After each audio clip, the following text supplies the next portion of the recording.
नमस्कार, आप देख रहे हैं बहस का नंबर 1 शो ताल ठोक के। आपके साथ मैं हूं प्रत्युष खरे। पीएम ने आज नोएडा में जेवर एयरपोर्ट का उद्घाटन किया।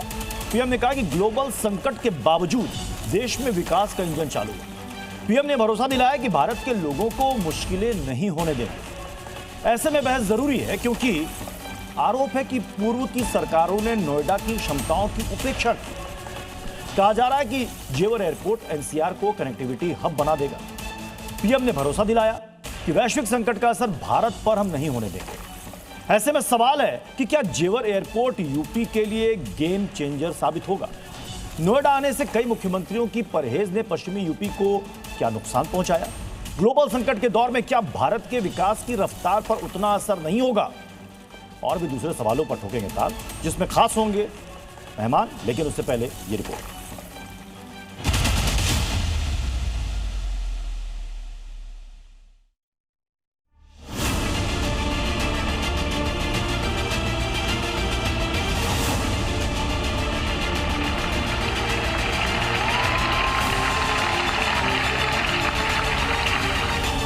विकसित उत्तर प्रदेश की उड़ान का भी प्रतीक बनेगा।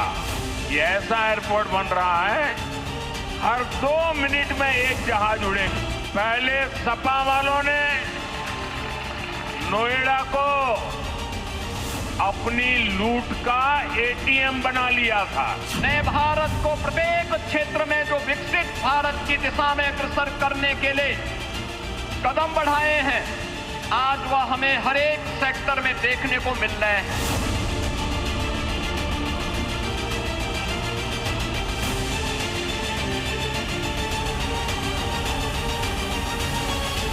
भारत को बहुत बड़ी मात्रा में कच्चा तेल और गैस, ये जहां युद्ध चल रहा है ना, इस युद्ध से प्रभावित इलाके से मंगाता है।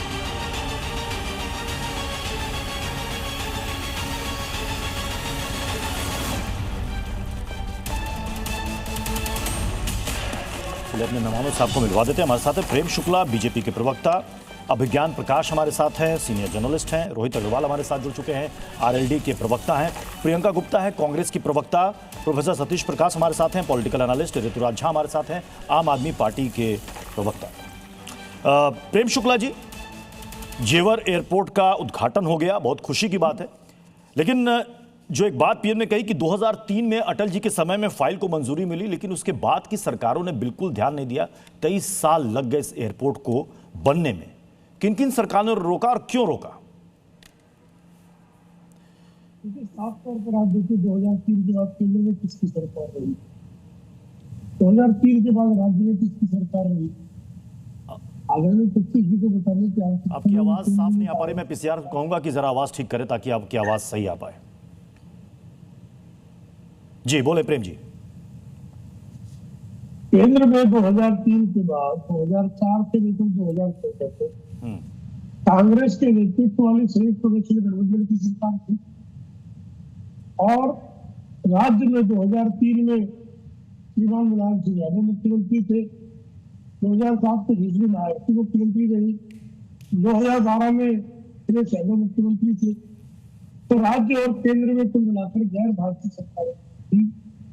उन गैर भाजपा सरकारों ने किस तरह से जेवर के एयरपोर्ट के विकास की प्रक्रिया को बाधित रखा, इसी का राष्ट्रीय उद्घाटन आदरणीय प्रधानमंत्री जी ने किया है। और जब केंद्र में भारतीय जनता पार्टी की सरकार आई, तब भी राज्य में समाजवादी पार्टी की अखिलेश यादव सरकार ने जेवर एयरपोर्ट की फाइलों को दबाए रखने का ही काम किया।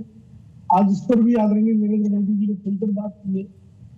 और जैसे ही केंद्र और राज्य दोनों में भारतीय जनता पार्टी के नेतृत्व वाली राष्ट्रीय जनतांत्रिक गठबंधन की सरकार में आई, आपने देखा कि जेवर में किस तरह से भव्य एयरपोर्ट बन गया। तो किन सरकारों ने बाधा डाली, ये तो सबके सामने है। प्रियंका जी, जेवर एयरपोर्ट बनकर तैयार हो चुका है, उद्घाटन हो चुका है और कुछ ही दिनों में पूरी तरीके से फंक्शनल भी हो जाएगा। क्या आपको लगता नहीं कि सिर्फ यूपी की कनेक्टिविटी ये बढ़ेगी, बल्कि बाकी आसपास के इलाके में भी एक ये ग्रोथ इंजन की तरह काम करेगा? क्या आपको इसमें भी कोई संशय है? देखिए प्रत्युष जी, ये एक एयरपोर्ट नहीं बनाया है। मैं आपको बता दूं, इस सरकार ने 7 नए एयरपोर्ट बनाए हैं, उसमें से 6 पे घास उगी हुई है और वो बंद पड़े हैं। जनता का सैकड़ों करोड़ों रुपया बर्बाद किया जा चुका है। अब उसका जवाब ये इनसे पूछना होगा, ये दिशाहीन निर्देश देने वाला, ये दिशाहीन नेतृत्व कौन था जिसने ये डिसाइड किया कि 7 एयरपोर्ट बनने चाहिए और उनका कोई आज तक इस्तेमाल नहीं हो पाया। ये वही उत्तर प्रदेश की सरकार है जो 25 लाख की एक फर्जी कंपनी को 25,000 करोड़ का एमओयू साइन कर लेती है। ये वही उत्तर प्रदेश की सरकार है जो ग्रीन कॉरिडोर बनाती है और अगले 2 दिन में एक बड़ा भयावह गड्ढा हो जाता है। उस ग्रीन कॉरिडोर पर आप चल के देख लीजिए, आपको पता चल जाएगा कि वो कितना ज्यादा एक तरीके की पूरी मिस्टेक के साथ बनाया गया है। वाकई में हकीकत ये है कि उत्तर प्रदेश आज त्राहिमाम है। आप ये बताइए कि 18,000 रुपए कैपिंग लगी हुई थी ना किराए पे, डोमेस्टिक जो ट्रेवल होता था, उसको क्यों हटा दिया गया? कौन चप्पल पहनने वाला आज इस हवाई जहाज की यात्रा कर सकता है? आप जरा मुझे बता दीजिए। जब सरकार ही नहीं चाहती कि चप्पल पहनने वाला हवाई जहाज की यात्रा करे तो फिर कौन करेगा? ये प्रधानमंत्री जी के शब्द है। उत्तर प्रदेश की अगर हम बात करेंगे तो हम पूछेंगे ना कि यहाँ पर जो मदरसालाएं खुल रही हैं और स्कूल बंद हो रहे हैं, उसका जवाबदेही कौन दे? उत्तर प्रदेश की आज हम बात करेंगे तो हम ये पूछेंगे, जो पानी की टंकियां लगातार जो बनती और टूटती चली जा रही है, बनने से ज्यादा टूटती चली आ रही है, उसका जवाब कौन दे? उत्तर प्रदेश की अगर हम बात करेंगे तो हम पूछेंगे ना कि रोजगार और जो किसानों की आय दुगनी करने का वादा था, उसका क्या हुआ? आलू का किसान आज रो रहा है, उसके लिए जब पूछेंगे तो क्या जवाब देगा? उत्तर प्रदेश की सरकार को जवाब देना है कि जो 70 से ज्यादा पेपर लीक हो गए सरकार में, उसका जवाबदेही कौन देगा? उत्तर प्रदेश की सरकार से ये पूछना होगा कि ये आप बताइए कि यहाँ पर ये जो कोडिंग सिरप चल रहा था, उसको हजारों करोड़ रुपया लेके लोग भाग गए, उसके लिए क्या किया आपने? उत्तर प्रदेश में जो फर्जी इनकाउंटर होते हैं, उसको लेकर आपके खुद के एमएलसी आपको ब्लेम कर रहे हैं, उसका जवाब कौन दे? सिर्फ यही नहीं, गंगा नदी की सफाई की बात कर लीजिए आप, जो है मतलब आपने कई सारे मुद्दे गिना दिए प्रियंका जी, लेकिन आपने एक बार भी नहीं कहा कि जेवर एयरपोर्ट अगर बना है यूपी में तो इससे आपको जरा भी खुशी हुई? जेवर एयरपोर्ट की भी बात कर लेती हूँ।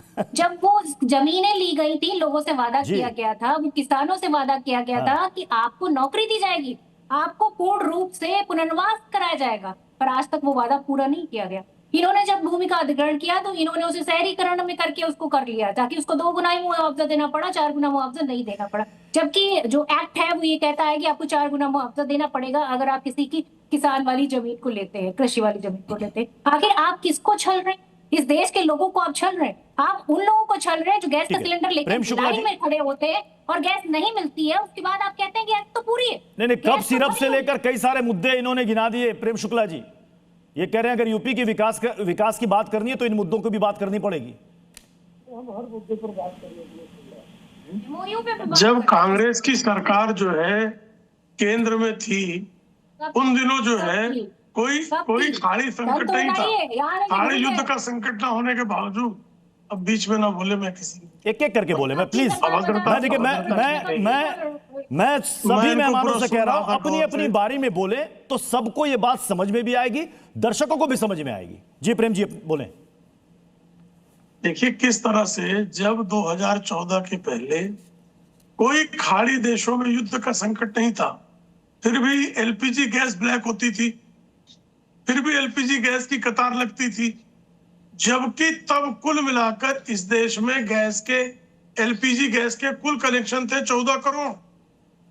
भारतीय जनता पार्टी के नेतृत्व में एनडीए की सरकार आने के बाद इस देश में एलपीजी गैस के कनेक्शन है 33 करोड़ और 4 करोड़ पीएनजी गैस के कनेक्शन है, यानी 37 करोड़ गैस के कनेक्शन हुए हैं, यानी 14 से 23 करोड़ की वृद्धि, 100% से अधिक वृद्धि हुई है। इसके बावजूद आज भी अगर आपको एलपीजी गैस चाहिए, आपने कस्टमर नंबर से आप डायल कीजिए, आपको घरेलू उपयोग की एलपीजी गैस कनेक्शन के लोगों को एलपीजी गैस उपलब्ध है। लेकिन कुछ लोग अराजकता फैलाने के लिए लगातार, जहां मेरे घर में आ रही है ना गैस, मेरे घर में तो पीएनजी है जी, मेरे घर, आप फिर पीछे बोलने लगे, बहुत बदतमीज महिला है ये। प्रत्युष ये क्या तरीका है? नहीं देखिए सर, मैं सभी से अनुरोध ही कर सकता हूं, कि अपनी अपनी बारी में बोले। अगर आपको काउंटर करना वक्त मिलेगा प्रियंका जी, आपको काउंटर करने का वक्त मिलेगा। आप प्रेम जी कंटिन्यू। मेरे घर में तो पीएनजी गैस कनेक्शन है, मेरे दिल्ली स्थित आवास में भी पीएनजी गैस कनेक्शन है, और मेरे मुंबई स्थित आवास पर भी पीएनजी गैस कनेक्शन है। लेकिन मेरे जो परिचितों के घरों में जिनके यहाँ एलपीजी गैस कनेक्शन है, लगभग अधिकांश लोगों से मैं संपर्क में हूँ। जो लोग चाह रहे हैं उनको आवश्यकता पर उनको एलपीजी गैस कनेक्शन 25 दिन की अवधि में प्राप्त हो रही है। इसी प्रकार की कोई कमी नहीं है। हाँ, जो अराजकता फैलाना चाहते हैं, जो अफवाहें फैलाना चाहते हैं, जो कालाबाजारियों को मदद करना चाहते हैं, वो अफवाहें फैला रहे हैं। ठीक है, उनकी अफवाहें फैलती रहने दीजिए।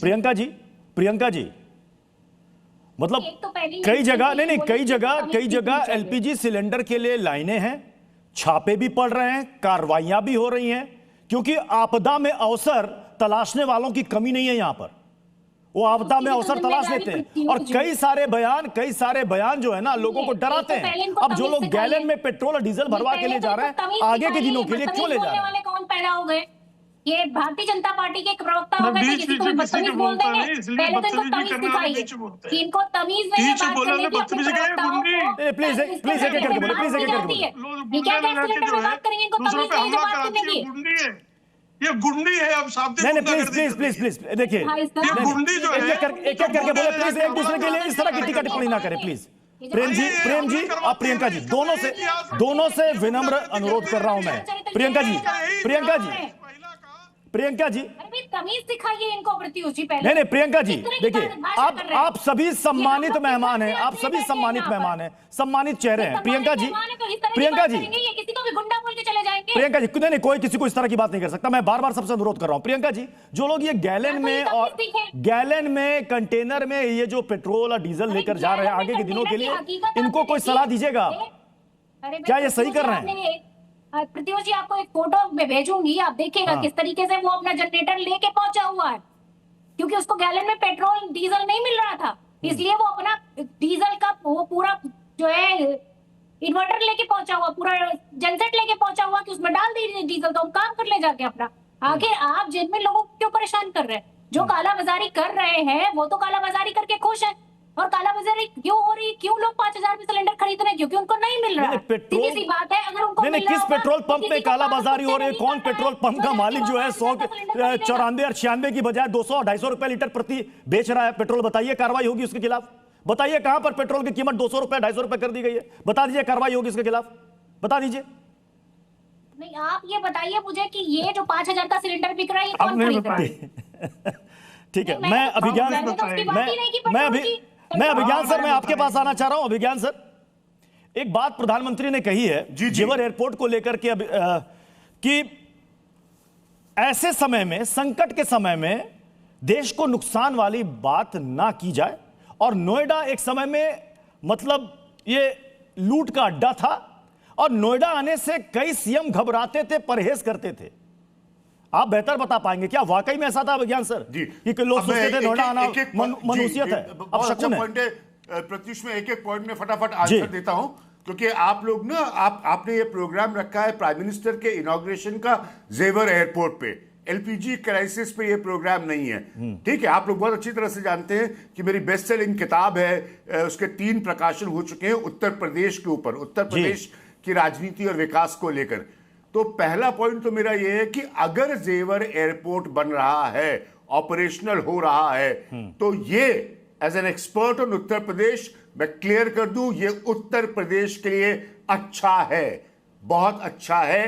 कनेक्टिविटी को लेकर किसी को भी एतराज है, लोकतंत्र है, अपना एतराज जाहिर करे। Point number 2, Noida has been the bane of corruption in Uttar Pradesh, अर्थात नोएडा गढ़ रहा है भ्रष्टाचार का उत्तर प्रदेश में, इसमें कोई दो राय नहीं है। यहां पर जूनियर इंजीनियर किस्म के लोग, आपको तो अच्छे से याद होगा प्रत्युष, वो 450-500 करोड़ की संपत्ति के साथ या उतनी दौलत के साथ पकड़े गए हैं। तो there is a history of corruption to Noida, इसमें कोई डिबेट नहीं है। जिसको कि जो भी गवर्नमेंट ऑफ द डे है, जो भी उत्तर प्रदेश में राज कर रही है, चाहे वो आज बीजेपी हो बहुत लंबे समय से, उससे पहले मायावती की सरकार थी, फिर समाजवादी पार्टी की सरकार थी, उन सबको उसको एड्रेस करना है, क्योंकि ये एनसीआर का सबसे प्रगतिशील, गुड़गांव की तरह सबसे प्रगतिशील इलाकों में से एक है। तो इसीलिए अगर किसी एयरपोर्ट की, जैसे प्रेम शुक्ला जी बैठे हैं वही आपको एक्सप्लेन कर देंगे कि अगर मुंबई में एक एयरपोर्ट के अलावा नवी मुंबई का एयरपोर्ट ऑपरेशनल होता है तो स्वाभाविक है, जिसको विरोध करना करे, उसमें मुझे कोई प्रॉब्लम नहीं है, लेकिन स्वाभाविक है कि उस इलाके की तस्वीर बदलेगी। बट कोर इशू जो नोएडा के करप्शन का है, और मुझे अच्छा लगा प्राइम मिनिस्टर ने इस बात को उजागर किया, 2003 के समय का जिक्र किया, उसके डिटेल में भी मैं जा सकता हूं, नहीं जाऊंगा, लेकिन उस इशू को भी इस विकास के साथ एड्रेस करते रहना पड़ेगा। ये 2 पॉइंट्स मेरे बिल्कुल क्लियर है।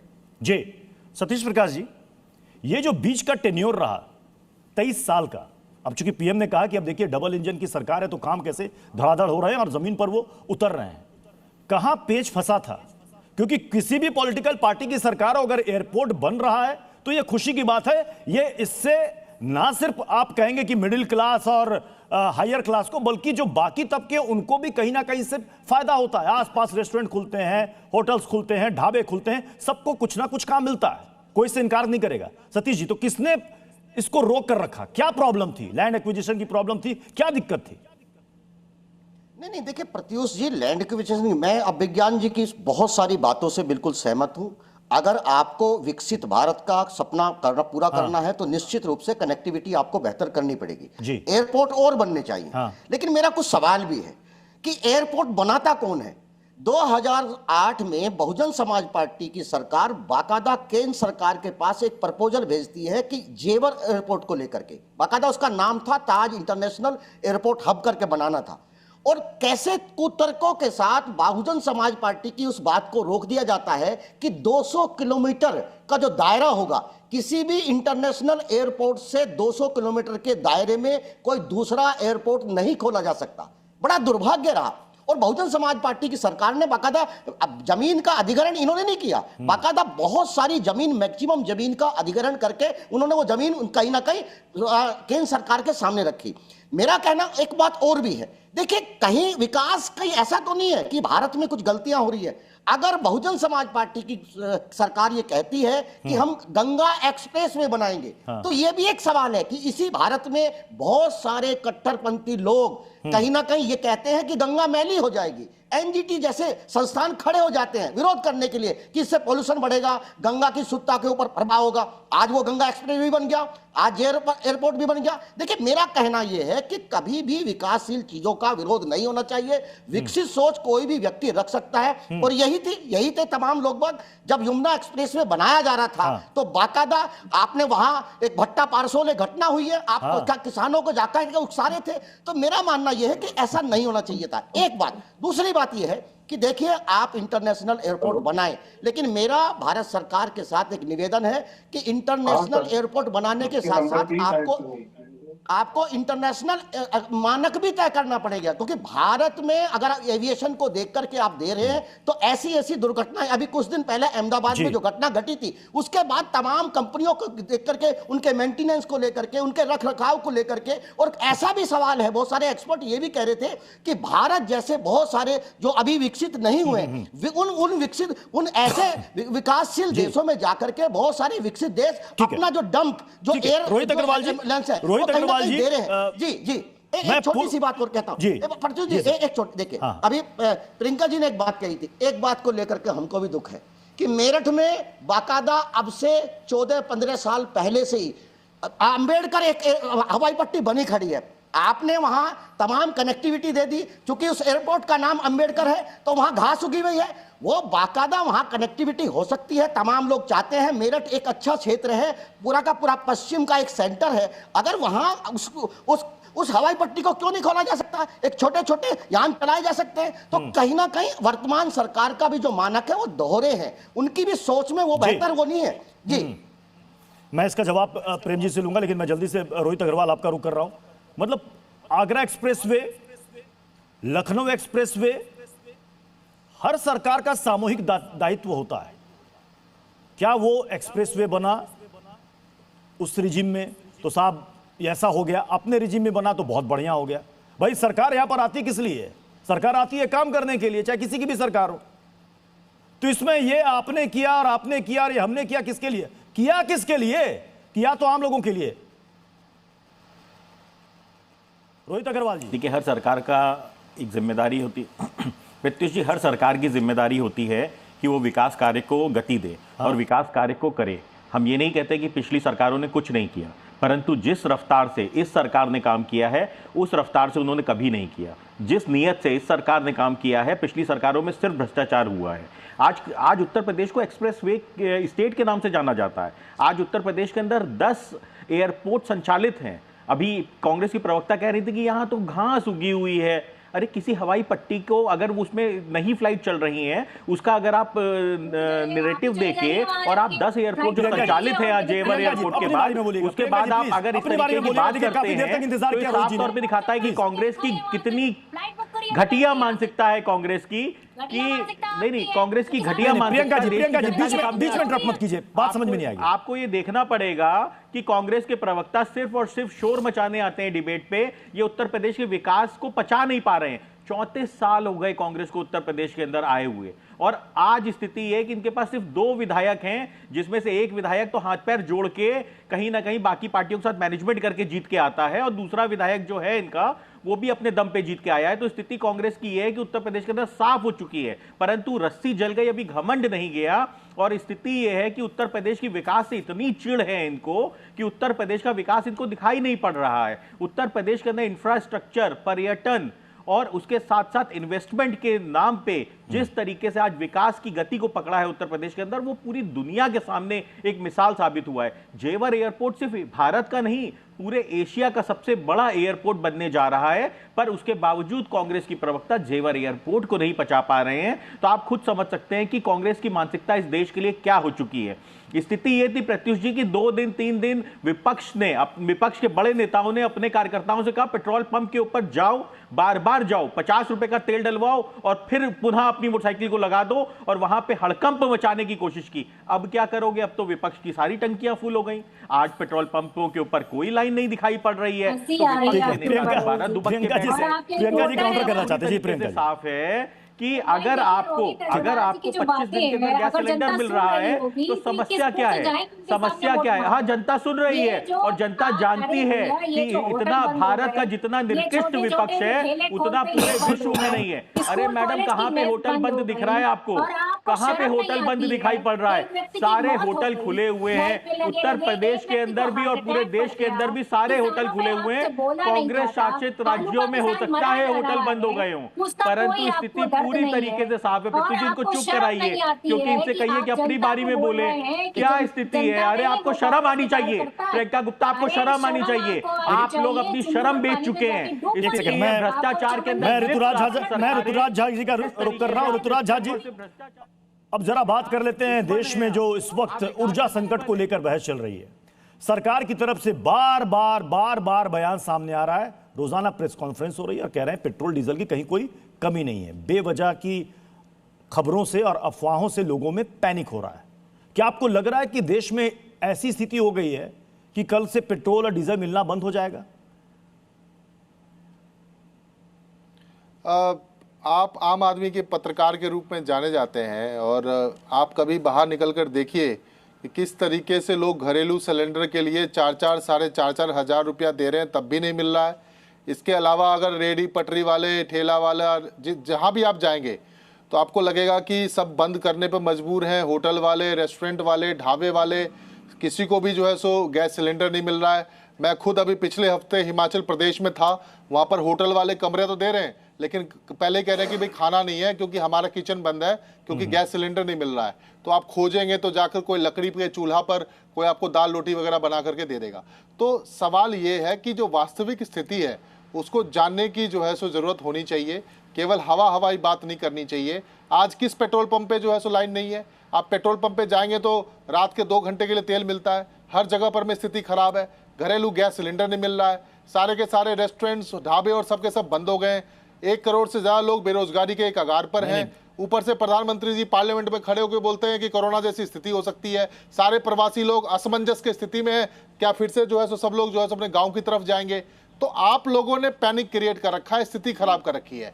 रही बात है जेवर एयरपोर्ट की, ठीक है, अच्छी बात है, एयरपोर्ट बनना चाहिए, इसी के लिए लोग सरकार चुनते हैं। आपने 23 साल बाद सही कम से कम एयरपोर्ट का काम तो पूरा किया और कम से कम जो है सो उत्तर प्रदेश की जनता को एयरपोर्ट मिला है। लेकिन उसी एयरपोर्ट के कार्यक्रम के लिए आपने यूनिवर्सिटी के लिए स्टूडेंट्स को, आप बताओ क्या कह रहे हो कि 2 दिन का अटेंडेंस लग जाएगा अगर इस कार्यक्रम में आओगे। स्कूल की बसें लगाई है। आज इतनी आपकी स्थिति खराब हो गई है, आप इतने अनपॉपुलर हो गए हो कि आपके सभा में लोग नहीं आना चाहते हैं। उसके लिए आप जबरदस्ती करना पड़ रहा है, आपको लोगों को लालच देना पड़ रहा है, स्कूल की बसें लगानी पड़ रही है, यूनिवर्सिटी के स्टूडेंट को बोलते हैं कि भैया अगर इस कार्यक्रम में आओगे तो आपके 2 दिन का अटेंडेंस लग जाएगा। अरे शर्म आनी चाहिए आप लोगों को। देश के लोगों के जो है सो आंखों में धूल झोंकना बंद करो। देश की लोगों ने आपको चुना है। 10 साल से उत्तर प्रदेश में आपकी सरकार है, 12 साल से देश में आपकी सरकार है, तमाम राज्यों में आपकी सरकार है। लोग आपको उम्मीद से वोट देते हैं और आप लोगों को छलने का काम करते हैं। लोगों को आज घरेलू गैस नहीं मिल रहा है। मतलब समय निर्धारित कर दिया गया है बकौल ऋतुराज झा जी के अनुसार कि इतने से इतने समय तक पेट्रोल मिलेगा। तो ऋतुराज जी प्लीज, मैं चाहूंगा कि आप ऐसे पेट्रोल पंपों की सूची बनाएं और उस सूची को भेजें। अरे मारामारी हो रही है। नहीं, पेट्रोल अगर आपके जानकारी में यूपी में, दिल्ली में, एनसीआर में ऐसे पेट्रोल पंप है जिन्होंने समय निर्धारित कर रखा है कि सुबह 6 से 8 तक पेट्रोल पंप में पेट्रोल मिलेगा, शाम में 7 से 9 मिलेगा। प्लीज जारी करें, कार्रवाई की जाएगी। प्रेम शुक्ला जी खुले हुए हैं। प्रेम शुक्ला जी, आपकी जानकारी में है क्या ऐसा कुछ? अपने समय तो बताएं, साझा करें। प्रत्युष जी भैया मारामारी हो रही है। प्रत्युष जी मैं लठ बज रहे हैं, जूता। प्रत्युष जी एक सेकंड प्रेम शुक्ला जी से जवाब है। प्रेम शुक्ला जी, प्रेम शुक्ला जी।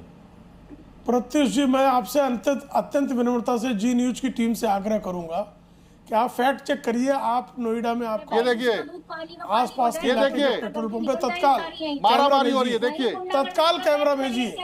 मैं अभी तत्काल कैमरा भेजिए। देखो और इनको बेनकाब कीजिए। अरे भेजो कैमरा। आप तत्काल जो है कैमरा भेजिए। ऋतुराज जी, बेनकाब तो आपको करना चाहिए। अरे बदतमीज आदमी।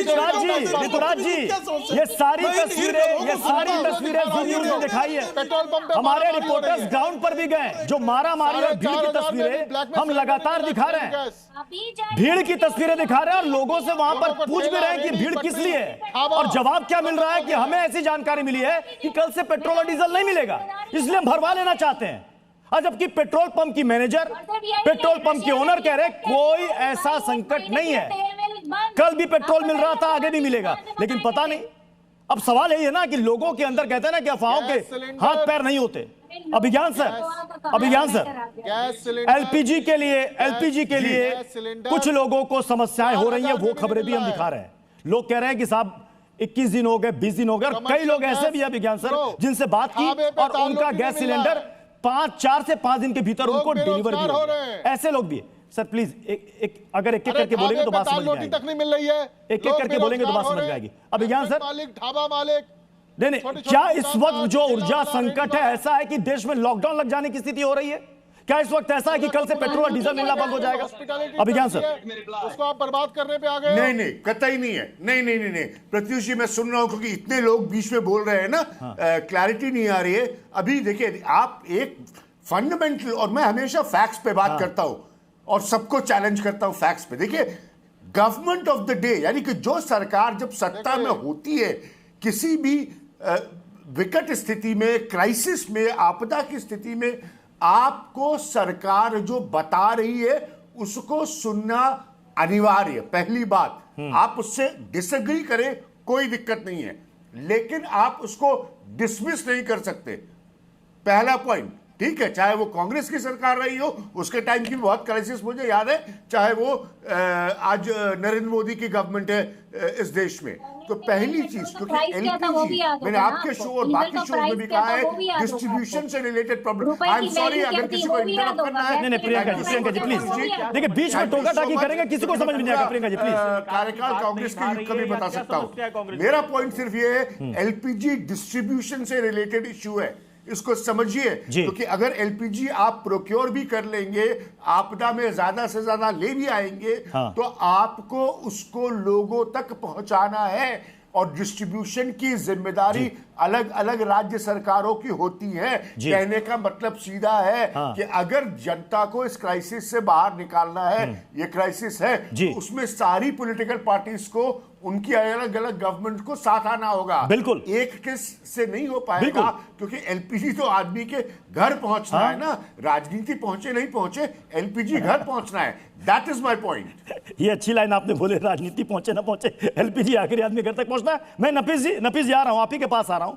अगर पीएम कह रहे हैं कि संकट के समय में केंद्र और राज्य को मिलकर काम करना है ताकि हमारे लोगों को किसी तरह की कोई परेशानी ना हो, ये हमें सुनिश्चित करना, तो क्या गलत कह रहे हैं